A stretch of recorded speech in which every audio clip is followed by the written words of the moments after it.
Here's your wrestling news for March 31st, 2022, and your headlines for today include Seth Rollins teases multiple mystery opponents for WrestleMania 38, Seth Rollins says AEW name-dropping WWE is very tacky and reeks of desperation, long-overdue return and unexpected interference planned during Charlotte Flair vs. Ronda Rousey at WrestleMania 38, Toni Storm debuts on AEW Dynamite, Xavier Woods opens up about WWE changing his name, why AEW won't renew Marko Stunt's contract, what happened with MIRO, real reason behind his long absence, what's going on with this Adam Cole storyline, WWE 2K22 fixes issues with another patch update, AEW star out of action with injury, Brian Cage provides an update on his AEW contract status, and more. We are kicking off today with WrestleMania 38, where Seth Rollins will have a high-profile match against an opponent of Vince McMahon's choosing.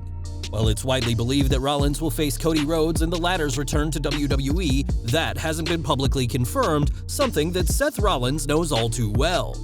On social media, the former Universal Champion has been teasing some other names he could be facing this weekend and tweeted gifs of several possible opponents. John Cena, Rob Van Dam, Shane McMahon, Scott Steiner, and Veer Mahaan are some of the names Rollins teased could be stepping in the ring with him this weekend at WrestleMania.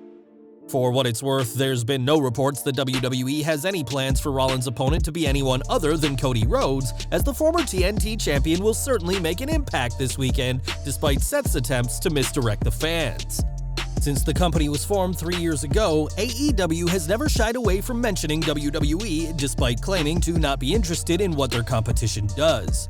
From Brody Lee's parody of Vince McMahon to Chris Jericho calling Jake Hager's Real American gimmick a stupid idea from bad creative, there's a reason why some fans have said AEW stands for always explaining WWE.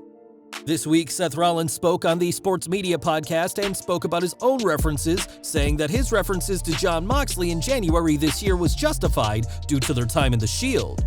Rollins referenced the former Dean Ambrose during a feud with Roman Reigns, saying it makes sense to bring up Moxley given their history together. Comparing this to AEW stars bringing up WWE for little to no reason, Rollins said, "They can do whatever they want. I find it very tacky and very lowbrow personally.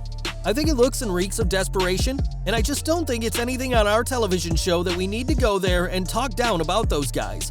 They're doing their thing, they're doing it very well, we're very happy for them, I am at least, personally. Are they on our level? No." WWE may have referenced AEW in the past, but nowhere near the amount of times that AEW references WWE. But given the reaction this gets from fans, it's unlikely to stop no matter how desperate it may seem. At WrestleMania Saturday, SmackDown Women's Champion Charlotte Flair will face Ronda Rousey in what could be the main event of the April 2nd show. Given that this will be Rousey's first title match since returning and she's one of WWE's biggest mainstream stars, many are expecting her to win, but WWE still hasn't decided what to do with this huge match. According to sources, one option being floated around by creative is for Alexa Bliss to make her return as part of WrestleMania, as she has history with both women. It was Rousey who ended Bliss's last singles championship reign at SummerSlam 2018, while fans haven't forgotten that Flair destroyed Lily last September, a traumatic experience that Bliss would take a lengthy hiatus to recover from. Right now, the idea is that Bliss would attack Flair, though it's unclear if the ref would see this causing a DQ and a title retention, or if this will be a sneak attack, giving Rousey the win. All we can say is that Bliss is being considered a likely opponent for Charlotte's next feud after WrestleMania, and whether that feud will be for the SmackDown Women's Championship or not remains to be seen. More from AEW now, as prior to last night's Dynamite, Tony Khan had teased a big name to face the Bunny in a qualifying match for the Owen Hart Foundation Women's Tournament.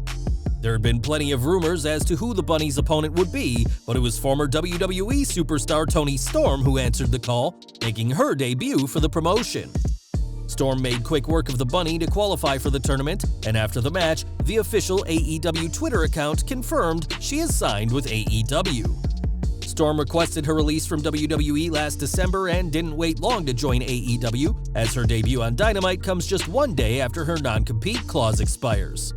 This month has also seen Storm launch her OnlyFans account, and she's made a killing on the platform so far. And while that's something she would have never been able to do in WWE, the New Zealand star is now all elite. Yesterday, we reported on WWE's latest name change as King Woods has lost his title and is now being referred to as Xavier Woods once more. In the match card for the New Day's match with Sheamus and Ridge Holland at WrestleMania, Woods isn't described as a king, and there's also no regal attire in the render for the image. On Twitter, Woods explained that he's not too mad about the name change, saying, "Call me King Woods, call me Xavier Woods, call me Austin Creed, may as well call me King Midas since everything I touch turns to gold. And I look great in that picture, almost as good as in real life." Last year, Woods campaigned tirelessly for WWE to bring back the King of the Ring tournament, and while he may no longer be known as a king, the SmackDown superstar will always have that accolade as part of his resume. Now, we previously reported that Marko Stunt was rumored to be leaving AEW as his role as the hype man for Jurassic Express has been filled by Christian Cage. Now, Fightful Select has learned that Stunt's contract will not be renewed when it expires this May, and it was the company's head of talent relations, Christopher Daniels, who told Stunt the bad news. We're told that last week, Marko Stunt got the call from AEW Talent Relations in the form of Christopher Daniels and was informed that the company would not be renewing his contract. It was claimed that Daniels cited budget cuts and a large roster as the reason that the deal was not renewed. Stunt hasn't appeared on AEW programming in 6 months, and Daniels also was said to have mentioned that plans had changed for Jurassic Express. Stunt sustained a concussion in October and was not booked or given a reason why, but did make an effort to reach out to the company to get booked to prove himself for a contract renewal. We're told that the split was amicable and the conversation went well. It's certainly interesting that budget cuts are being blamed for the release, a line that AEW fans have used to attack Vince McMahon in the past, as Tony Khan is far wealthier than WWE's chairman. Whatever Stunt does next, it won't be for AEW, as he follows Joey Janela and Cody Rhodes as stars to depart the All Elite promotion this year. Like Stunt, fans haven't seen MIRO wrestle for some time, but there's a good reason why he's been kept away from the ring. On Twitter and Instagram, the former Rusev said he's been living in Brooklyn, New York for a while and working on a TV pilot for a new project which is listed on IMDb as East New York. The Internet Movie Database also says that Miro plays a character called Nikolai Dushkin, which the AEW star confirmed on social media. Details are still scarce, but we can confirm that East New York will be a cop series filmed for CBS and also feature LA Law and Star Wars alum Jimmy Smits in an unconfirmed role. Signing a new deal with AEW earlier this year, Miro will be around until 2026 at the earliest, but with it now being months since his last match, the Bulgarian is looking for projects outside the squared circle. Adam Cole is one of AEW's relatively new stars, having joined the promotion 6 months ago, but his booking as of late isn't exactly delivering. In this ongoing storyline with Cole and Red Dragon, the former NXT champion has come across as an afterthought despite receiving one of AEW's biggest pops when he joined AEW last September. Cole joined AEW the same night as Bryan Danielson, but while the former WWE World Champion has gone from strength to strength with his booking, AEW's treatment of Cole has left a lot to be desired.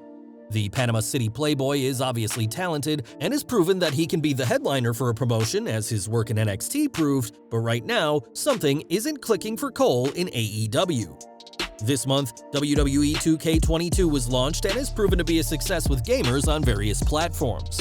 After the low bar set by WWE 2K20, being a better game wasn't hard to do, but there have been some small issues with the new game. Now, one of those issues has been resolved, as in an update this week, the new patch provides roster support for added NWO For Life superstars and fixes several bugs. WWE 2K22 has an extensive lineup of DLC planned, with names from Rob Van Dam and Yokozuna to Logan Paul and Machine Gun Kelly announced, as 2K22 has proven to be the saving grace between WWE and their current video game developers. Back to AEW, as the stars of the company perform in the ring every single week, but Anthony Bowens is currently on the shelf. On Busted Open Radio, AEW president and head of creative Tony Khan revealed why Bowens hasn't wrestled since the March 9th Dynamite, saying that the acclaimed star is dealing with a knee injury. Khan said that he doesn't think Bowens will be out for much longer, but said that he should have already been cleared by now, stating that Bowens' in-ring absence has jammed him up when it comes to planning creative. On the March 9th Dynamite, Bowens and Max Caster came up short against AEW World Tag Team Champions Jurassic Express, and Khan added that initially, doctors believed Bowens would be out for 2 weeks, but it's been nearly a month now. Owens did appear on last night's show as he was in the corner of Caster for his match with CM Punk, but it remains to be seen when the acclaimed star will be getting back in the ring himself. For years, DDP has been trying to help people turn their lives around and recently invited Buff Bagwell into his home to aid the former WCW Tag Team Champion. Bagwell will be featured on DDP's upcoming reality series Change or Die, and we now know another veteran of the ring will be involved. On the latest edition of the DDP Snake Pit, Page confirmed that Butterbean, the former IBA World Super Heavyweight Champion, will also be appearing on the show.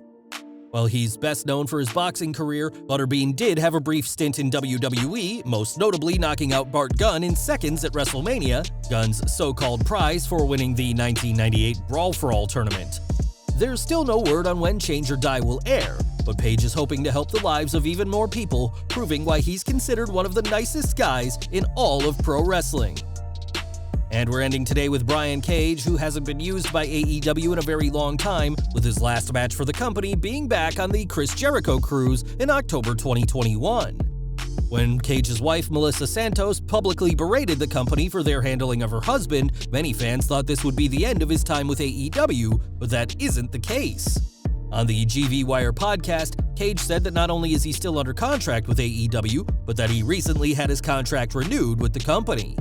At this time, there's still no word on when Cage will return to TV or what plans the company has for him, but Tony Khan is willing to pay to keep the machine around.